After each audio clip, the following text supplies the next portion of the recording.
हेच चालू आहे त्यांचं.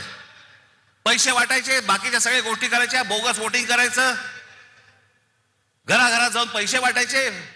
आज पैसे घ्यालो, किती दिवस टिकणार तुमच्याकडे, किती दिवस राहणार आहेत?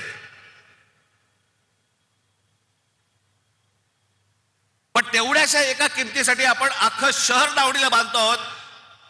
आपल्या चिल्ल्या पिल्ल्यांचं भवितव्य आपण दावडीला बांधतो आहोत, याचाही आपल्याला विसर पडला.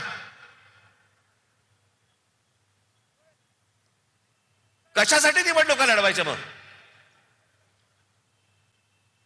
राजकारण हा आणि निवडणुका हा काय नुसता खेळ बनवून ठेवला का आपण? पैसे घ्यायचे आणि मतदान करायचं आणि मग 5 वर्ष बोंबलत राहायचं की ह्यांनी काही नाही केलं, ह्यांनी असंच केलं, ह्यांनी तसंच केलं, हे खोटं बोलले. परत 5 वर्षांत परत येणार, हे पैसे वाटणार. हाच खेळ खेळायचा असेल तर खेळा बाबा तुम्ही. तुम्हाला उत्तम शहर घडवायचं असेल, उत्तम भवितव्य घडवायचं असेल, आपल्या चिल्ल्या पिल्ल्यांचं देखील त्यांना असं वाटलं पाहिजे की या शहरात राहावं असं जर वाटत असेल, आज मी तुम्हाला सांगतोय, आज शिवसेना आणि महाराष्ट्र नवनिर्माण सेनेच्या हातामध्ये तुम्ही आज सत्ता देऊन बघा. तुम्हाला नाशिकमध्ये पुन्हा चमत्कार घडवल्याशिवाय मी राहणार नाही. हे सगळे इथे बसलेले सगळे जे आज उमेदवार आहेत, उद्याचे सगळे नगरसेवक असतील, पण सगळेजण तुम्ही जर ताकदीने आज उभे राहिलात आमच्या पाठीशी आणि बाकीच्या पेकाडात लात घातलीत, तो समोर बोर्ड दिसतोय मला तिकडे क्रिकेटचा, त्याच्यावर लिहिले टोटल.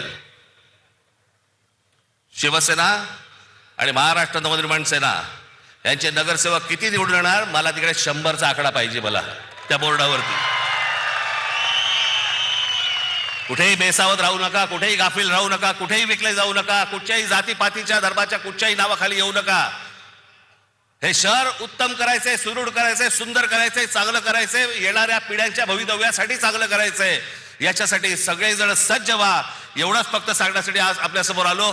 आपण सगळेजण इतक्या मोठ्या संख्येने इकडे आलात, आपण त्याबद्दल मी तुमचा सगळ्यांचा मी आभारी आहे. धन्यवाद. जय हिंद, जय महाराष्ट्र.